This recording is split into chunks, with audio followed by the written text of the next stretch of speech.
Chapter 16. Off to the fair. The night before the county fair, everybody went to bed early. Fawn and Every were in bed by 8. Every lay dreaming that the Ferris wheel had stopped and that he was in the top car. Fawn lay dreaming that she was getting sick in the swings. Lurby was in bed by 8:30. He lay dreaming that he was throwing baseball at a cloth cat and winning a genuine Navajo blanket. Mr. and Mrs. Zuckerman were in bed by 9. Mrs. Zuckerman lay dreaming about a deep freeze unit. Mr. Zuckerman lay dreaming about Wilbur. He dreamt that Wilbur had grown until he was 116 feet long and 92 feet high, and that he had won all the prizes at the fair and was covered with blue ribbons and even had a blue ribbon tied to the end of his tail. Down in the barn cellar, the animals too went to sleep early, all except Charlotte. Tomorrow would be fair day. Every creature planned to get up early to see Wilbur off on his great adventure. When morning came, everybody got up at daylight. The day was hot. Up the road at Arabelle's house, Fawn lugged a pail of hot water to a room and took spongy bath. Then she put on her prettiest dress because she knew she would see boys at the fair. Mrs. Arabelle scrubbed the back of Avery's neck and wet his hair and parted it, brushed it down hard till it stuck to the top of his head, all but about 6 hairs that stood straight up. Avery put on clean underwear, clean blue jeans, and a clean shirt. Mr. Arabelle dressed, ate breakfast, then went out and polished his truck. He had offered to drive everybody to the fair, including Wilbur. Bright and early, Lurby put clean straw in Wilbur's crate and lifted it into the pig pen. The crate was green. In gold letters it said, "Zuckerman's famous pig."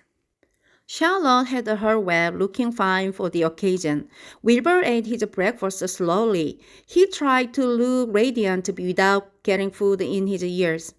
In the kitchen, Mrs. Zuckerman suddenly made an announcement. "Homer," she said to her husband, "I'm going to give that pig a buttermilk bath."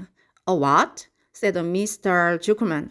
"A buttermilk bath. My grandmother used to bathe her pig with buttermilk when it got dirty. I just remembered." "Wilbur's not dirty," said Mr. Zuckerman proudly. "He's filthy behind the ears," said Mrs. Zuckerman. "Every time Lurby slaps him, the food runs down around the ears. Then it dries and forms a crust. He also has a smudge on one side where he lays in the manure." "He lays in clean straw," corrected Mr. Zuckerman. "Well, he's dirty and he's going to have a bath." Mr. Zuckerman sat down weakly and ate a donut. His wife went to the woodshed. When she returned, she wore rubber boots and an old raincoat, and she carried a bucket of buttermilk and a small wooden paddle. "Edith, you're crazy," mumbled Zuckerman.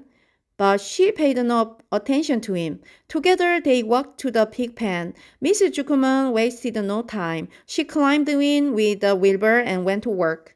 Dipping her paddle in the buttermilk, she rubbed him all over. The geese gathered around to see the fun, and so did the sheep and the lambs.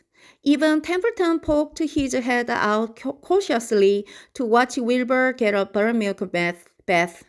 Charlotte got so interested she lowered herself on a drag line so she could see better. Wilbur stood still and closed his eyes. He could feel the buttermilk trickling down his sides. He opened his mouth and some buttermilk ran in.